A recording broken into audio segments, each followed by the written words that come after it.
Now you can see it. Now you can see death in front of you. وَأَنْتُمْ تَنْظُرُونَ, and you're just looking. And how many of you guys who were screaming free Palestine, who were saying that you got love for your brothers and sisters, you want khair for them to come, so on and so forth, but you couldn't resist watching UFC? Bruv, you watch porn. You failed.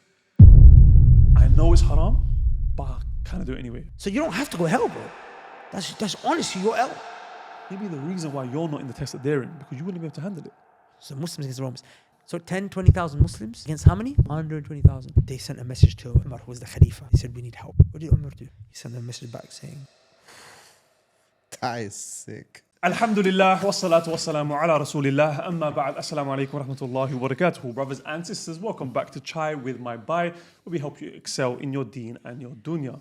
Now, recent world events have been tragic, as you guys very well know, for example, in Palestine, as well as other places all around the world. And when things like this happen, a question commonly comes up in the minds of Muslims, and even sometimes non-Muslims, which is, why would Allah allow pain and suffering and death to come to people who may not necessarily deserve it, who may be innocent civilians, who may be people who we see to be victims? I remember when I was younger, this question used to come to my mind. And in fact, when I did try to bring it up in the masjid that I used to go to, in the madrasa, I was actually told off for asking such questions and told that it was actually bad to ask such questions. Like you're And in questioning fact, Allah and stuff like that. yeah, you're questioning Allah, this is from shaitan and you shouldn't do this, but I needed answers. And in fact, that actually led me to have certain doubts growing up about the religion and about the deen, and push me further away. So hopefully, inshallah, today's episode will answer some of these questions that come into the minds of some people.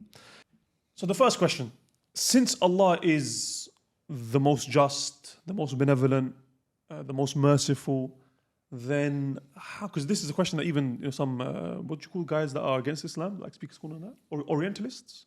just kuffar. You call them kuffar. Well, kuffar, but the ones specifically that argue. It's not all of them argue, right? Yeah, but not all the arguers are Polemicists. Orientalists though. Polemicists. The argumentative ones. Sure, yes. They come and they'll ask you, so if this is the case, then how is it that pain and suffering and all this is spreading around the world? Why is it that your own Muslim brothers and sisters right now in Palestine are being bombed? There's children. I saw a video today, subhanAllah, a picture, of children, and they had their names and I think their phone numbers written on their legs, just so that if anything was to happen to them, they can be identified. So how is it that that's allowed by Allah, who is the most merciful, the most just, the most this?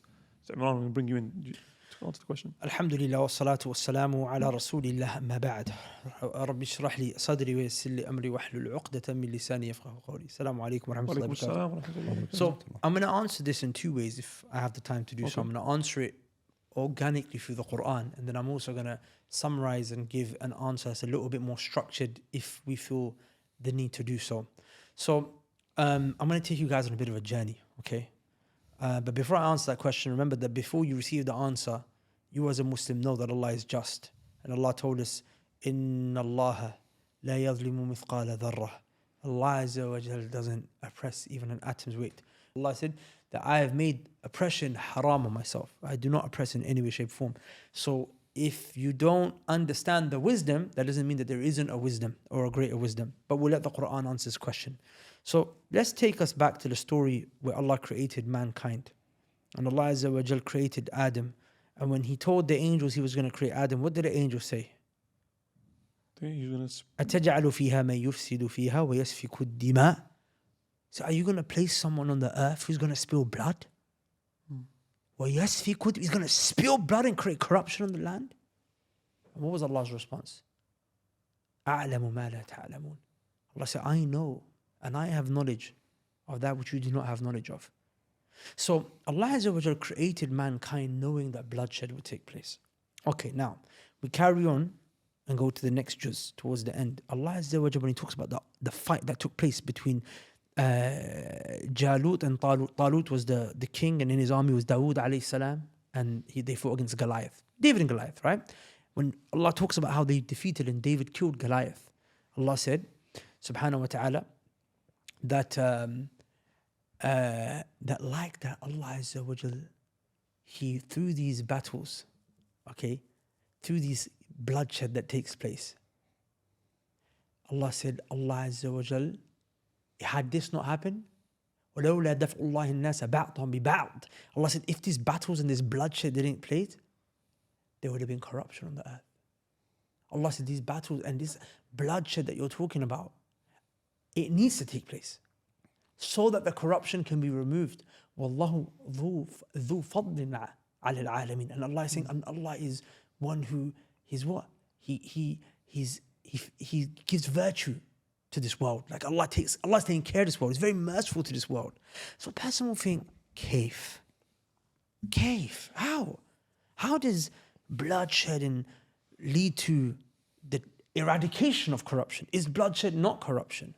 Okay, cool. Now to answer these questions, we're going to go and we're going to quickly look and a bird's eye view over a page and a half from Surah Ali Imran. This page and a half from Surah Ali Imran, wallahi, and these are from the things that I want to mention, not in any way, shape, or form for someone to be mistaken, think I'm trying to push myself up. Not at all. But it's from the things that I want to publicly mention my gratitude to Allah Azza wa Jal that He gave me the understanding of these pages, because they brought me a lot of comfort. And what's shocking is that every time I come in contact with a sheikh in these times with what's happening, they keep mentioning these two pages to me.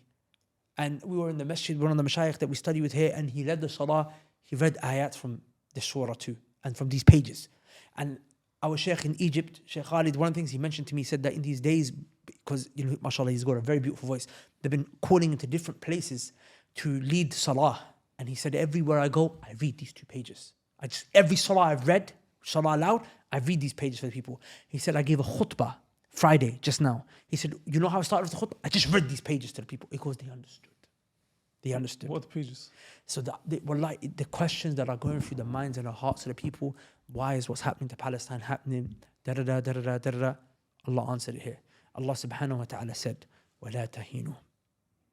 Allah said, don't become weak. وَلَا تَحْزَنُوا. This is in the context, so the people know about Battle of Uhud, where the Muslims lost 70 of their greatest men, and some scholars said they lost that battle. And the Prophet, they thought he died in that battle. So that's how it was. And he bled. So, sallallahu alayhi wasallam. So Allah said, "Wala." Allah said, "La tahinu." Do not become weak. وَلَا تَحْزَنُوا. And don't become sad. أَنْتُمُ الْأَعْلَوْنَ. You will be at the top. You will have victory. إِن كُنْتُم مُؤْمِنِينَ. If you're indeed believers. Starts off with a promise. Allah said, don't worry. The last laugh is for you. وَالْعَاقِبَةُ لِلْمُتَّقِينَ. The final outcome is for the people who feared Allah. Then Allah said, if harm and touches you, فَقَدْ مَسَّ الْقَوْمَ قَرْحٌ مِثْلُ. Know that they suffered too. If you went through pain, they went through pain too. Allah said in Surah An-Nisa, إن تكونوا تألمون فإنهم يألمون كما تألمون. If you're feeling pain, know that they're feeling pain too. And we know, akhi, that they're going through it. I don't want to go through it in too much detail, but point is that Allah is saying, don't worry. You know what it is? That the people of Iman, for them, they can handle a lot more. For them, a little, issue happens here, they cry, scream. They're not able to control themselves and compose themselves. Does that make sense? But people who've got Iman can see buildings coming down all around them and it doesn't shake them, doesn't face them. Does that make sense? There's a video, beautiful one of that man in the hospital. Yeah. Just like be steadfast, be steadfast, firm. be He firm. himself lost 2 of his sons in one day. His sons, yeah. And he's standing there telling other people, listen, alhamdulillah, we're here. Yeah, alhamdulillah. So Allah said, يمسسكم قرح فقد مس القوم قرح مثله. Allah said, وَتِلْكَ الْأَيَّامُ نُدَاوِلُهَا بَيْنَ النَّاسِ. Allah said, like that we change the day. Sometimes you have victory, sometimes they have victory, sometimes you have victory. Allah said, we do this. But why does Allah do that? Okay? لِيَعْلَمَ اللَّهُ الَّذِينَ آمَنُوا. Because if the Muslims always won, 2 things couldn't happen. We wouldn't be able to know who's a real believer and who's a fake believer. Because it's only when times are tough, when like the Iman really comes out. Surah Al-Ankabut. Did you think that you'd be left to say we believe and that you wouldn't be tested? You wouldn't be tested. Because think about it. Think about when you're relaxed, when you're chilling, generations go by, you forget. You become lackadaisical. Sins, shirk, all this starts to come back. Does that make sense? Even the kuffar have that in their own sense, which is good times make weak men, weak men make hard times make hard men or strong strong men make easy times, and the cycle Exactly like continues. that. So then, without the testing times, you wouldn't know who's a real believer and who's not. Like, look, it's very easy. Look, there are certain countries you'll go to, and women wear niqab, and it's got nothing to do with fear of Allah. It's Culture. It's the custom. It just became the norm. Does that make sense? Now it's very different. It's very easy now in that situation to wear niqab, even if you are practicing. But now try and go to France.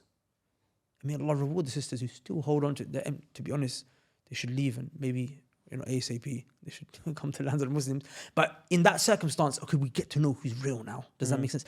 Then the second thing Allah said, وَيَتَّخِذَ مِنْكُمْ شُهَدَاءَ. And maybe we'll go into this more detail towards the end, because there's a story that happened between me and my wife that I'd like to mention if we get time. Allah says, so I can take martyrs from you. How, being a martyr, akhi, like the reward, like the martyr is like, the Prophet ﷺ said, he goes, I wish that I was killed for the sake of Allah and brought back to life, and killed again for the sake of Allah and brought back to life, and killed for the sake of Allah again and brought back to life. But obviously, had he been killed, he wouldn't have been able to do the things that he needed to do if he was killed in battle, right? But the point being is that this the highest rank. Unlike Which is why it's when you think about it like this, like those babies that you're seeing that are suffering and all. Already a child that dies is going to Jannah, inshallah. He's already the child of the Muslim is going to Jannah. The Prophet saw Ibrahim alayhi salam by a tree and a bunch of kids around him. He asked the angel, who are these? And he said, these are the ones that died, the Muslim kids that died. Does that make sense? So the children are already in a better place. And the Muslim who dies, okay, akhi, from the first strike, when the blood starts to drop, he's shown his place in Jannah. He's shown his place in Jannah. Doesn't have to go through the punishment in the grave. There's so many things we'll mention towards the end. Does that make sense? But they are relaxed. They are chilling. They're gonna be resurrected. The person that you're sad about who's dead, he's gonna be resurrected on the day of judgment, and he's from his blood where his wounds are. The smell of musk is gonna be coming out of it, and the only thing that the shaheed would want. Remember, the martyr is different. The martyr and the shaheed, the one who dies for the sake of Allah. The only thing he would want is to be killed again for the sake of Allah. As in, he would want to go back.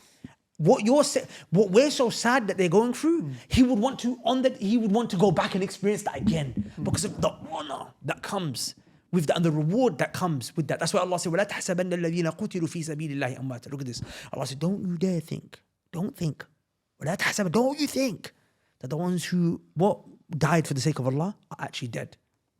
بَلْ أَحْيَاء. Rather, they are alive. عِنْدَ رَبِّهِمْ. They are with their Lord. يُرْزَقُونَ. They are being given provision. They are being given provision. And what's shocking is that يُرْزَقُونَ is the present tense verb, not the past tense. I.e., it's happening now.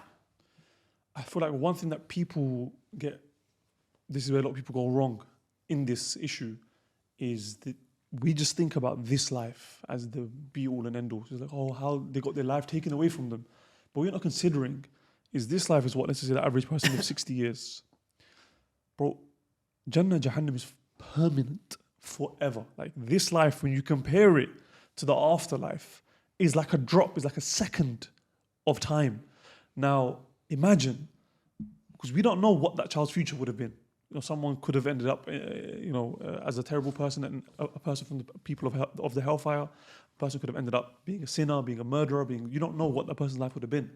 Their life being taken at this young age, for all we know, that was mercy for them. That was a reason for them to enter into Jannah, which they might not have attained otherwise. Even if you turned up and grew up to become a scholar, what is the point? To get to Jannah, right? To get to Jannah. He's gone. See, and he got the fast track. He's gone. And Allah allowed them to get there with no hisab, no issues. So I guess the only time really it would be and of course you still feel pain when any Muslim, the Prophet said that the Ummah is like one body, right? When one part of it feels pain, the rest of it feels pain. So that feeling of pain is there. But you shouldn't become, a person who you're just despairing, or, in life. Well, how can you do this to them like that? Yeah, people say, I haven't been able to sleep for the last 10 days. Of course, you feel the pain. No, 100% you feel the pain. But at the same time, just keep in your mind that they have got to the objective, the ultimate objective, which we're all trying to get to. Allah just gave them a direct ticket straight to there. So if you have that in mind, then you shouldn't. Then that issue of justice is because. So you know what it is. The one who, Because then, if a person really understood this, they wouldn't be asking, they wouldn't be even having in their mind, oh, it's unfair that happened to them. They would think, it's unfair. Why is that not happening to me? Not unfair, but they wouldn't, because Allah is not unfair. No, but we agree. yeah, the reason why that comes into people's minds, Yeah. of that, that shouldn't come to your mind anyway. But we should just distance anything. But what I'm saying is in rather than saying, having pity on them, Pity on you yourself. would pity yourself. That's the point that I was talking to. That I didn't get this opportunity. I was talking to one of my mashayikh. He said the same thing. He said, Imran, he said, the ones who are musab, the ones who are inflicted is us. Subhanallah. He said, it's us. That is in, akhi, every day you wake up in the morning, think about it, yeah? You could look at it as 20 died. You could think about it as 500 brutally massacred in the hospital. Or you could think about it as 500 that Allah has inshallah accepted as martyrs. And enter into Jannah with no hisab. That's mad. That changes I perception. don't know if the martyrs is without hisab. They don't get questioned, right? Huh? They don't get questioned, right? Allah Alam. As in the grave, yes. They don't get grave. a question in the grave. But like for example, there are some things that, for example, like, I don't want to go into like a fiqh discussion, but you might be right. I don't recall. But like, you get to intercede for 70 of your family members. You'll get a crown, a special exclusive crown. So, and we say, we hope from Allah that they were accepted as martyrs. We make dua that Allah accepts as martyrs, because we don't know, we don't actually know who actually died for the sake of Allah. But that's belief of Ahlul Sunnah. We don't say he's a shaheed, he's a shaheed. We say, not Inshallah, they will. Inshallah, Allah accepted it from him. So now, okay, cool. And the point you mentioned about the day of judgment, very profound, Abu Bakr. I actually was going to bring it later, but since you mentioned it, I'll bring it now. So when Allah Azza wa Jalla described, because there's so many parallels. In the Quran is the answer to our problems. There are certain ayat that you might have read, and you may be a talib ilm. Maybe you've gone and graduated from the Islamic University of Medina. Maybe you studied the tafsir in one of the circles inside Masjid Nabawi, but you will understand the ayah as if it had just come down right now. If you read it, understanding the circumstances that we're in. Like, there's some ayat that you will understand because of what? Because of the circumstances that we're in.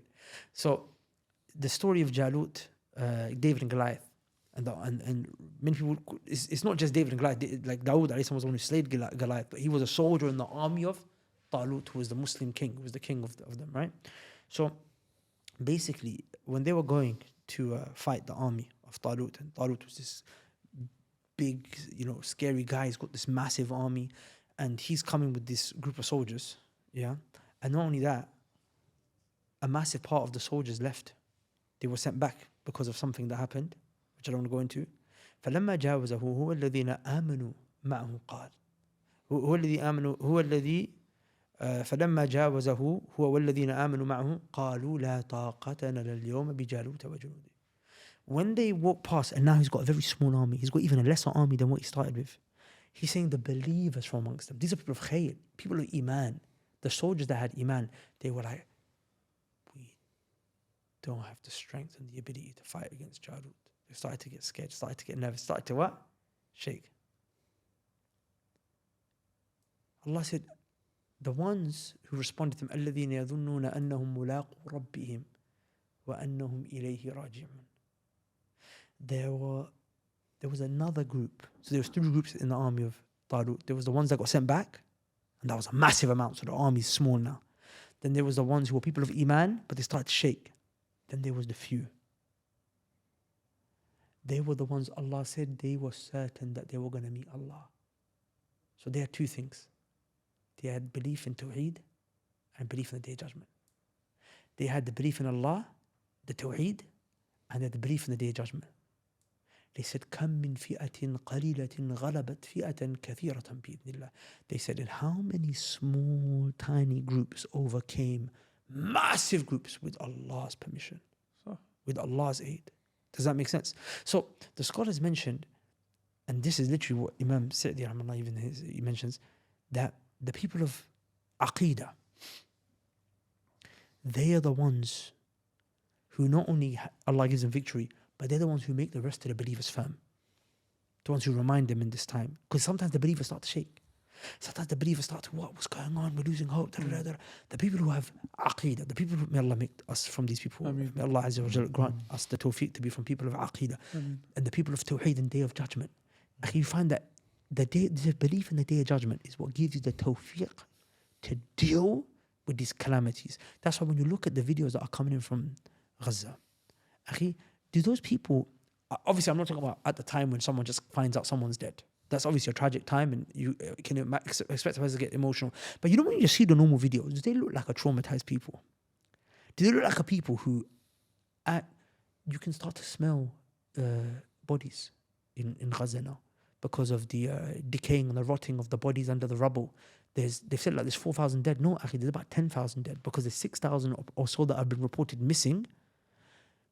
They're under the rubble. No one's you're not going to survive for that long, right? Unless it's a miracle from Allah. But you start to smell. It's a place where you can smell death. No water, no electricity. Like I was watching some of the videos, thinking, did they actually not have food? They actually don't have water. Because of their resolve and because of their determination and because of their iman. It's akhir. Does that make sense? It's that very soon I'm going to be seeing Allah. Very soon. The Prophet said that when the person who went through the most calamity in this world is dipped inside of paradise for a second, sabgha. For a moment. For a moment. He would then be asked, did you ever feel pain? They'll say no. What's pain? What's pain? And the flip side is also true. Ibn Qayyim actually discusses this in the Dawa Dawa. He mentioned, if you don't know, get to know. Yeah, if you don't know, get to know. He said, was he lying? No, in that moment, he was genuinely. But likewise, on the flip side, the man who had all the pleasures of the life and everything and whatnot, he's dipped into the hellfire for a split second, for a moment. Taken up, he's asked, did you ever experience any pleasure? He said, no. Yeah. So that just goes short again. Look at the reality of the akhirah, look at the reality of this dunya. It's all about perspective. 100%. And I feel like, because even me, what really helped me with this question, I can't remember who it was. I don't know if it was Ustad, I don't know if it was you guys, I don't know if it was before or after, I don't know. But this was a question that used to bug me when I was younger, right? And someone gave the analogy, and this kind of made me understand it, which is, imagine like there's a door, right? And it's got like a peephole, either a peephole or a keyhole. Kiosk would be pretty. Did you start told you that? Huh? Did you start told you that? I don't know who. It was me, bro. I don't remember. It may have been. It may have been. And when you look through and sorry, you see... Sorry. Astaghfirullah. Cut that. Why? No, it looked like I was trying to take credit. It was just funny. It was just funny. Okay. And imagine... I actually got it from Hamza's sources. Maybe I got it from him too. I don't know. You have to cut this out. Yeah. And imagine you see a man cutting another man's leg off and the guy's screaming in pain, shouting, hey, get off, help. Would you not run in there and try and help him? So imagine now you're thinking, well, what the hell? You've grabbed the baseball bat, you've opened the door, you've gone inside, and then you realize, oh, wait. Because now, before you could only see the leg being cut and him screaming, right? Now you see, oh, wait, the guy's wearing a doctor's stethoscope and he's wearing a thing and the guy's in a... Yeah, and the reason why he's cutting his leg off is because he's got, what's that thing called? Gangrene. Man's got gangrene. So the doctor's cutting his leg off to save the rest of his body.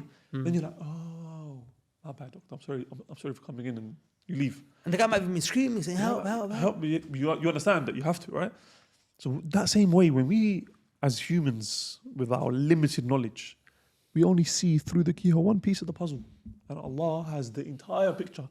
So don't think, and remember, Allah plans, we plan, Allah is the best of planners. So we might not see the khair in something, we might not necessarily see, but that doesn't mean, like you said at the beginning, that it's not there. It very well may be. I know, for example, there's people in my family that passed away. And because of them passing away, the entire family has become close to Allah now. The entire family has become more practical on their deen and getting more serious. You know what is that? It's a bit deeper than that. It's not just that Allah knows that what's best. That's absolutely true. What people don't realize is that it's expected for you to suffer. What do you mean? As in, you have to prove to Allah Azza wa Jal that you're a believer, and you will not do that until you're patient. We will not do that until you're patient. For example, the ayah that you mentioned from Surah Al-Ankabut, if we go back to those ayahs to Surah Ali Imran, after Allah mentions that, Allah said, وَاللَّهُ لَا يُحِبُّ الظَّالِمِينَ. Allah doesn't love the oppressors. The fact that Allah is letting them win today and letting the blood of letting the Muslims die, inshallah, be taken as martyrs, Allah said, that's not because Allah wants victory for the cat. وَاللَّهُ لَا يُحِبُّ الظَّالِمِينَ. Allah said, وَلِيُمَحِّصَ اللَّهُ الَّذِينَ آمَنُوا وَيَمْحَقَ الْكَافِرِينَ. Allah's doing it so He can purify the believers. So Allah can purify. Today, from this, we'll know who's really a believer. We'll know who really has good aqeedah. We'll know who are the ones that deserve the victory that Allah Azza wa Jal has promised. Because just a second ago, what did Allah say? You will be on top. In kuntum mu'min, if you are indeed believers. So then who's the believer? It's through this kalam we'll know who's still on his deen, who's still firm, who's showing us. Does that make sense? One thing then that, Allah said, sorry. then Allah said, sorry, Allah said, just so the points can correct, Allah said, أَمْ حَسِبَتُمْ أَن تَدْخُلُوا الْجَنَّةِ. Allah said, did you think you were going to go to paradise? Did you think you were going to go to paradise? وَلَمَّا يَعْلَمِ اللَّهُ الَّذِينَ جَاهَدُوا مِنْكُمْ وَيَعْلَمَ الصَّابِرِينَ. Until Allah Azza wa Jal sees the ones from amongst you who do jihad and the ones from amongst you who have sabr, patience. I.e., akhi, you have to show to Allah Azza wa Jal, you have to, I am sabr, I am patient, Ya Allah. I'm ready to sacrifice myself. Allah said, وَلَقَدْ كُنْتُمْ تَمَنَّوْنَ الْمَوْتَ مِنْ قَبْلِ. Allah said, you used to ask for death. You used to want to die. You don't want to die for the sake of Allah before. وَلَقَدْ كُنْتُمْ تَمَنَّوْنَ الْمَوْتَ مِنْ قَبْلِ فَقَدْ رَأَيْتُمُوهُ. Now you can see it. Now you can see death in front of you. وَأَنْتُمْ تَنْظُرُونَ. And you're just looking. You're just looking now. Allah said, there it is. Go. This is it now. Point being is that what we as Muslims have to realize that the Muslim has to what? Okay, look, if it's not death that you're tested with, as in if it's not, Allah said, if it's not like fighting for sake of Allah said, وَلَنَبْلُوَنَّكُمْ بِشَيْءٍ مِّنَ الْخَوْفِ وَالْجُوعِ وَنَقْصٍ مِّنَ الْأَمْوَالِ وَالْأَنفُسِ وَالثَّمَرَاتِ. Allah said, Allah's going to test you. Certain. وَلَنَبْلُوَنَّكُمْ. We're going to test you, certainly what? With the loss of life, with the loss of fruit, with the loss of wealth, with you have desires. You're going to be tested. Does that make sense? Why? Because this life is not what the kuffar think, which is just to enjoy, have a good time. You know, you ask kafir, what's your purpose of your life? To have a good time, the big difference. But get the hell out of here, bro. That's not what life is about, bro. Life is about proving to Allah, I deserve to go to Jannah, Ya Rab. I deserve to go to Jannah. On that note of being tested, one thing that a phenomenon I saw on social media last night and today was a lot of, because one thing that we talk about, right, a lot when it comes to the whole Palestine issue, people criticize us for, is talking about cutting off your sins. You know, sins are a reason for evil and corruption to spread throughout the earth, right? Focusing on yourself, change yourself, and then change will come. And we say, oh, that's all you guys talk about. But yeah, the reason why we talk about it is because you guys are still not changing. And one primary example of this, for example, last night was UFC, right? And we all know for a fact that UFC has many elements of haram. There's women that are in the ring that are half naked. There's striking of the face, which is haram. There's the odor of the people that are fighting that's there. There's music that comes before and after and everything and whatnot. So many elements of haram. Yeah, that's just for watching. If you're there, then there's free mixing and so on and so forth. And how many of you guys who were screaming free Palestine, who were saying that you got love for your brothers and sisters and you want khair for them to come, so on and so forth, but you couldn't resist watching UFC. You couldn't, that test that came to you, to see, okay, cool, are you really believers? Are you really gonna, you failed. Because your desire, like, there's actually one brother, because it was, he sent it to me, right? And he goes, because he knows that, where I am. Like, you have to go to this. I sent a voice note, I was just like, okay, no, but I'll go, just tell me, like, just answer one question for me. In a totally joking way. Is it permissible? And then he responded, he was like, listen, he goes, I knew you were going to say that, but I'm definitely going to watch it though. But I was just like, that is in. What you basically said is, I know it's haram, but I kind of do it anyway. And that comes down to tests. So the question is now, if you were, maybe, again, it all goes down to hikmah, only Allah knows. Maybe the reason why you're not in the test that they're in, because you wouldn't be able to handle it. Because you can't, these simple tests that you're getting in your life now, should I take a student loan or should I not? And you choose a student loan because you're afraid of what's going to happen in dunya if I don't. So to echo your point, you know, I said to you the story of Jalut and David and Goliath. There's a lot of parallels here. So it's actually shocking. So when he came with his army, he said, Allah's going to test you with a river. And he said, don't drink from it. But if you do drink from it, drink a handful. Does that make sense? And there was a wisdom behind it. It was a test. It was to show people that the battles are not won through food and nourishment and drink and water. They won what? With Allah's permission. That's why later on they say, how many small groups overcame big, powerful, strong groups? Or big groups, right? And with Allah's permission. It was only with His permission alone. So what happened was that they disobeyed. Most of them disobeyed. They drank more. When they got to the water, they started drinking, didn't have sabr.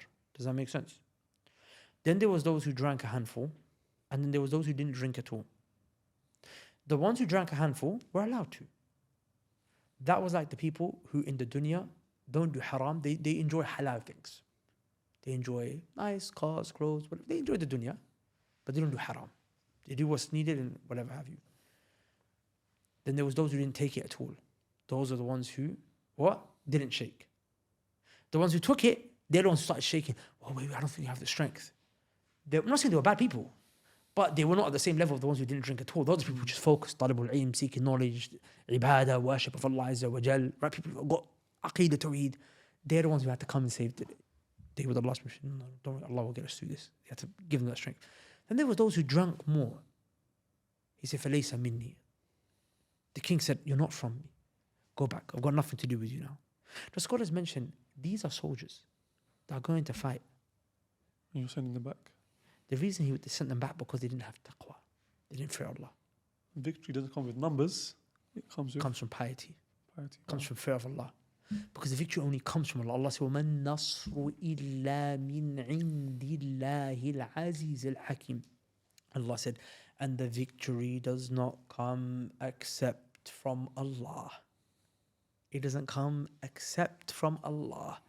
One question I like to ask myself is, let's say for...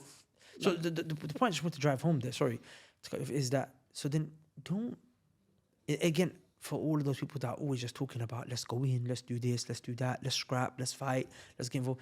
Akhi, you don't fear Allah. Now, it's true, there's a difference between self-defense in the Sharia, and there's no khilaf amongst the ulama that that's something that, you know, is obligatory on the people, and then those who are around them, if they don't have the ability until it spreads, and it can, the obligation can encompass the entirety of the ummah. Does that make sense? If the people who are in that problem don't have the ability to overcome it. But just generally, I'm not talking about that. I'm talking about as a general thing. You know, people always talking about, let's fight, let's da da da. It's like, bruv, you watch porn. You watch porn. Shave your beard. Bro, you backbite. You backbite. You listen to music. Akhi, you've got diseases in your heart. You've got what? You've got... Akhi, you don't know Aqeedah, bro. You don't know Kitab Tawheed. You don't know Aqeedah. You don't know Allah's attributes. You don't know Qadr. You don't know the Salaf. You don't know Aqeedah. You don't know Iman. You've not studied Iman. If I ask you what the pillars of Iman, you can't tell me. You're just running on emotion. Does that make sense? So my point is, does that make sense? And sorry, those same emotions that right now are making you want to go there, when it actually pops off, those same emotions are going to make you run away. Because Iman is what keeps you steadfast. Yeah. Iman is what keeps you there. And Iman is what will, and that's wherever you are. Because pay attention, the believers, the ones who had Iman, who didn't do haram, they just drank. They did permissible. They started to shake. They started to shake. They started to shake. Allah subhanahu wa ta'ala said, أَمْ حَسِبْتُمْ أَن تَدْخُلُوا الْجَنَّةَ ولما يأتكم مثل الذين خلوا من قبلكم مستهم البأساء والضراء وزلزلوا حتى يقول الرسول والذين آمنوا معه متى نصر الله. Allah said, the people before you, you think you're going to go to Jannah until you've been tested like the ones who came before you? They suffered so much. وزلزلوا, they were shaken. And to the extent where them, the believers and the prophet that was with them, the messenger that was with them, where's the help of Allah? Where is it? They got to the point of, where is it? Sorry, when is it coming? When is it coming? Allah said, أَلَا إِنَّ نَصْرَ اللَّهِ قَرِيبٌ. It's close. The victory of Allah is very close. Does that make sense? One question that I like to ask myself, and I think everyone that's watching this should ask this question to themselves, is if the victory of Palestine was dependent on the way I live my life, if I am a pious servant of Allah, Allah will give them victory. And if I am not a pious servant, if I'm a sinner, then they won't get victory. Ask yourself, would they get victory, yes or no? Based on you and your individual. Like imagine, forget, there was no... because there's an effect. There was, as the point being is, just imagine that you have the soul, obviously, as in Allah would have the ability to actually make it happen, but the responsibility was solely on you. How have you lived your life for the last 20, 25, 30, 35, 40 years? How are you living your life right now? Based on your today, based on your yesterday. Would they have gotten victory, yes or no? And the sad reality is that the overwhelming majority of us, the answer is going to be no. So how can we expect victory to come when we're all like this? The majority of us. We have to first fix ourselves, fix our lives, focus on our sins, cut them out. But again, this is something we've discussed many times before in previous podcasts, and we've got other podcasts on this issue of sins and how they affect our ummah. So I don't want to go into it too much, but that's the reality. And if you're not disciplined enough to stay away from sins here, then how can you expect to have discipline? And even if it's not, like, let's say you ask one of these people and they don't accept that, then a separate question is, so will you make dua for them? And they were like, yeah, I'll make dua for them. But if you reduce your sins and you increase your ibadat, then your dua is more likely to be accepted. So surely you should go down that path anyway. If you're not going to go down the path of, if I stop my sins, then Allah will alleviate their suffering, at least go down the path of, I want to make dua to Allah and I want my dua to be accepted, so I'm going to stop this so that Allah can accept my dua. Because the dua of the righteous person is more likely to be accepted. Even what people don't realize, you know, something that's so shocking. Yeah, this is the thing that really gets on my nerves. Yeah, so you want victory to come. You want Allah to give victory to the brothers and sisters in Palestine. Sometimes you come from an angle of I want to be involved, I want to do something, whatever it might be that's within your ability. If you have the ability to do, you want to do to help, right? But you don't want to make dua, and you want to make it dua always seem belittled. You know what's shocking is that in all the battles where the Prophet was struggling, as in it was difficult battles, even this battle between Talut and Jalut and David and Goliath and Dawood alayhi salam, you know, which were difficult battles. That was a very scary battle. Like, you know, they said, ربنا أفرغ علينا صبرا. Like the battle was so scary. It was so difficult. Allah said, ولما برزوا. When they got into the battle, they said, Ya Allah, they begged out. They said, Allah, don't make us patient. Allah, don't send patience on us. Allah, pour on top of us patience. And let pour patience and let it cover every bit of our skin and our body. So no amount of doubt or weakness can creep its way out. وَثَبِّتْ أَقْدَامًا. And through that patience, make us firm. Make us firm, make us steadfast. Make us, you know, be on this for your sake. And do what we need to do the thing for your sake. Does that make sense? So what happens is what? Dua. Underline that. What happened? Dua. You made a video the other day about the dua the Prophet made at the Battle of Ahzab, right? Which was a battle, wallah, it's got parallels between what's happening to Medina, all of the 10,000 army. Do you want to mention it? Mention. 10,000 people came and they surrounded what? The Muslims. Yeah. And Allah never described the battle in the Quran the way He described it. Allah said, your hearts were in your throats. Scary, wallah. They were scary battle. Because they had the 10,000 outside, they had the Yahud that they had broke the treaty, and they had hypocrites inside, and they had their women and children and everything. Yeah, What did the Prophet do? There's some parallels there, definitely. Yeah. Big parallels. What did the Prophet do? Allahumma munzil al-kitab, sari' al-hisab, ihzim al-ahzab. Oh, he made dua. He made a specific dua, which we make today as well. Not just that, the Battle of Badr, which we like to quote and we always talk about. Allah said, إِذْ تَسْتَغِيثُونَ رَبَّكُمْ فَاسْتَجَابَ لَكُمْ. Allah said, Muhammad sallallahu alaihi wasallam, you begged, you called out in desperation, and we responded. The Prophet was praying the whole night. My point is, did you think you were going to go and just help? Like, you were just going to be there? Just begging first, the dua, the begging. So I think something shocking. What I learned today, when the Battle of Yarmouk happened, wallah, it's ajib. The Battle of Yarmouk, which is the battle between the Muslims, led by Khalid ibn Walid. He led the beginning of it, if I'm not mistaken, then Abu Ubayd ibn Jarrah took over after it, and against the Romans. So Muslims against the Romans. There was 20,000 Muslims. And at this time, the Roman Empire was big. Like, they were like the global superpower. 120,000. Yeah. So 20,000 Muslims against how many? 120,000. 120,000. Trained soldiers. They were basically like the superpowers of today. They were the superpowers. They were the superpowers. Yeah. So they sent a message to Umar, who was the Khalifa. They said, we need help. What did Umar do? He sent them a message back saying, at Badr we were less than you. And Allah gives victory. Seek help from Allah. That is sick. He could have sent them soldiers. Yeah. He realized that's not the problem. Yeah. Umar realized he could have sent them reinforcements. Yeah. He could have sent them reinforcements. Why didn't he? To teach Because the them numbers victory. doesn't matter. Doesn't So they actually had worse odds. Huh? But there was 3-1. Yeah. They're facing 10-1. Yeah. But regardless, he still said dua. It was 20,000, 6-1, 10,000, 10-1, whatever. Point being, 12-1. Point being is that people are not on it. That makes sense. So another question on the same line of thought that comes to mind.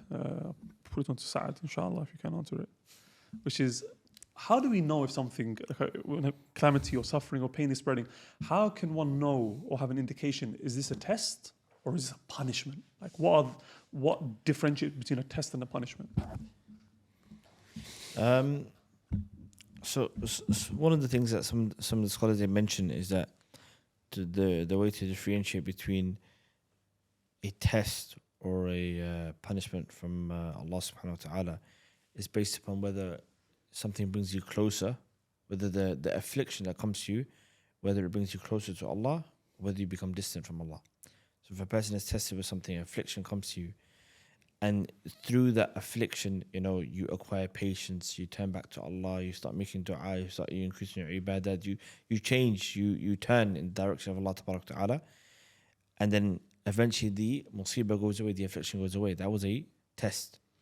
But if a person goes through the affliction and they start to despair on Allah, and they leave off ibadat, and they turn away from Allah tabarak ta'ala, then that usually would be and that would have been the adhab, the punishment from Allah subhanahu wa ta'ala.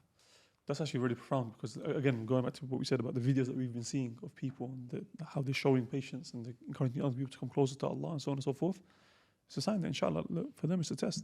When things happen, sorry, go on. As in, when things happen in our lives, how do we take them? Where does it take us? Does it take us closer to Allah, or is it taking us further away from Allah? And that's a very scary thought to have. When I realized these people are different, I saw a video. There was like maybe an 8-year-old boy. It looked like it could have been a boy, could have been. It seemed like it was his sister. He was in the hospital, and she's dying. But she died or she's dying. Like, when eyes are closing, and you can tell the person's face. And she dies in the clip. You see her die in the clip. He's saying to her, قل لا إله إلا الله قل لا إله إلا الله. He goes, he brings the air close, tamam, good. And then she dies.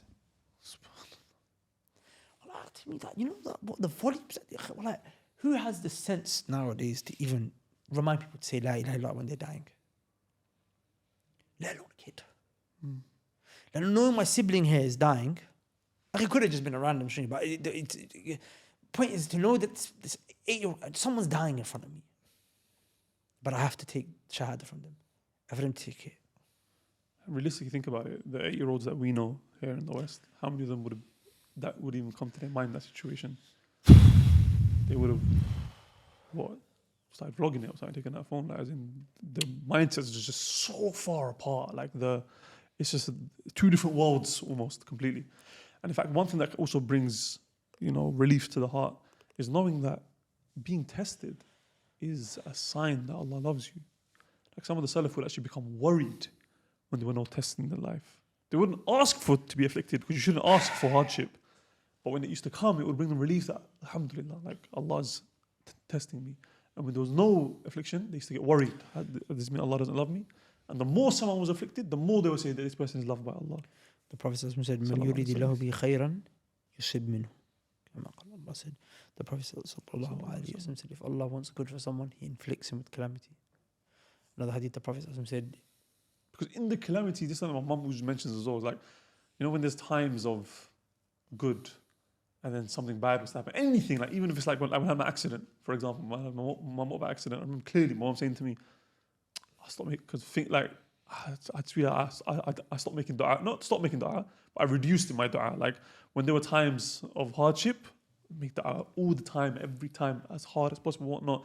And then when times are good, you kind of forget, you kind of think, but then when these things happen, again, you go back to dua. And Allah loves it, as Sa'ad mentioned in the previous episode, that Allah becomes angry when you don't make dua. So perhaps this is a reason for Him to bring you to make this dua, and that dua could be a reason for you to enter into paradise. Sorry. So hopefully you guys benefited from that podcast, inshallah. And the takeaway from this is, guys, change your perspective. Remember, the akhirah is the main objective. This dunya is very temporary.